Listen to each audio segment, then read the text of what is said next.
کچھ لوگ ہم سے پوچھتے بھی ہیں اللہ تبارک و تعالیٰ پوری کائنات کا مالک جس نے ہر چیز پیدا کیا اور اس کی عبادت کرنے والے لوگ آپ، لیکن پھر اسی اللہ رب العزت کی یہ مسجدیں کیوں ڈھائی گئی، کیوں مسجدوں کو ختم کیا جا رہا ہے؟ اللہ کے ذکر کو روکنے کے لیے طاقتیں پوری مسجدوں کو ڈھانے کی کیوں بات کرتی ہیں؟ پھر اللہ کچھ کیوں نہیں فرماتا؟ میرے عزیزو، یہ کائنات ہے جس کو اللہ نے اسباب پر بنا کر بھیجا ہے اور تمہیں عمل کے لیے بھیجا گیا ہے۔ تمہارا عمل دیکھنا ہے تم کتنے پابند ہو، تم کتنے اپنی حفاظت کرتے ہو، تمہارے ایمان کی، تمہاری عبادتوں کی، تمہاری مسجدوں کی۔ تم مسجدیں خالی کر کے گھوم رہے ہو، فجر کی نماز میں اپنے گھروں پر سوئے ہو اور پھر اللہ کے گھروں کی حفاظت کی بات کر رہے ہو کہ مسجدیں ڈھائی جا رہی ہیں، مسجدوں پر آکرمن ہوتا ہے۔ یہ ساری باتیں کیوں؟ تم جب ان صفوں کو خالی کر دو گے، یہ مسجدیں چیخ چیخ کر پکارتی ہیں اللہ کی بارگاہ میں، پل بھر میں بنا لی، شب بھر میں بنا لی مسجد تو ایمان کی حرارت والوں نے۔ من اپنا پرانا پاپی تھا، بچپن سے نمازی بن نہ سکے۔ مسجدیں بڑی بڑی شاندار بنا لینا اور اس کو آباد نہ کرنا، یہ بھی تو ظلم ہے۔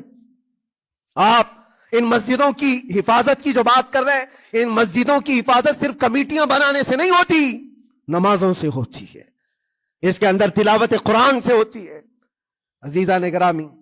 اور پھر یہ بات ان ظالموں کے لیے کہ اگر وہ ہاتھ لگا کر مسجدوں کو اٹھانا پھینکنا اس کو اپنی طاقت کا ذریعہ سمجھتے ہیں تو سمجھ لو تھوڑے دن کی بات ہے۔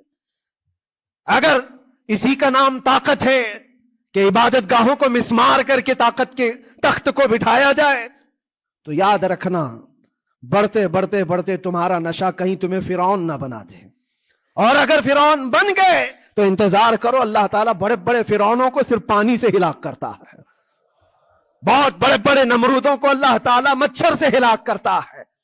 وہ ابرہہ بھی تو آیا تھا جو کعبہ ڈھانے کے لیے آیا تھا، ہاتھیوں کا لشکر لے کر آیا تھا، جس کا ذکر قرآن پاک میں الم تر کیف فعل ربک باصحاب الفیل، اے محبوب کیا آپ نے نہیں دیکھا ہاتھی والوں کے ساتھ اللہ نے کیا معاملہ کیا؟ پورا ہاتھیوں کی فوج لے کر آیا تھا کعبے کو ڈھانے کے لیے۔ ہوا کیا؟ کعبہ کو ڈھانے کے لیے اتنی خطرناک فوج تھی اور مکہ والوں میں لڑنے کی اتنی طاقت نہیں تھی۔ اللہ کریم نے ابابیل چڑیوں کی ایک فوج کو بھیجا، ہاتھی کہاں اور چڑیا کہاں؟ کوئی مقابلہ ہوتا ہے؟ کوئی مقابلہ ہے؟ تصور میں نہیں آتا، لیکن رب تبارک و تعالیٰ کا ایک دستور ہے، بڑی بڑی طاقتوں کو چھوٹی طاقتوں سے ہلاک کرتا ہے۔ چھوٹی چھوٹی سی چڑیاں ہیں، ایک ہاتھ میں تمہارے آ جائیں، ایک چونچ میں اور دو پاؤں میں کنکریاں لے کر آتی تھی، اوپر سے صرف وہ کنکریاں گراتی، ہاتھیوں کے پیٹ پھٹ جاتے اور آگ لگ جاتی تھی۔ اللہ تبارک و تعالیٰ کی طاقت کا یہ مشاہدہ، قوت کا ایک ہلکا سا اظہار جو مکہ کی ان وادیوں میں ہوا منا، اور اللہ تعالیٰ فرماتا ہے فَجَعَلَهُمْ كَعَصْفٍ مَأْكُولٍ، اللہ نے ان کو ایسا کر دیا جیسے کھائی ہوئی مرغی ہوتی ہے۔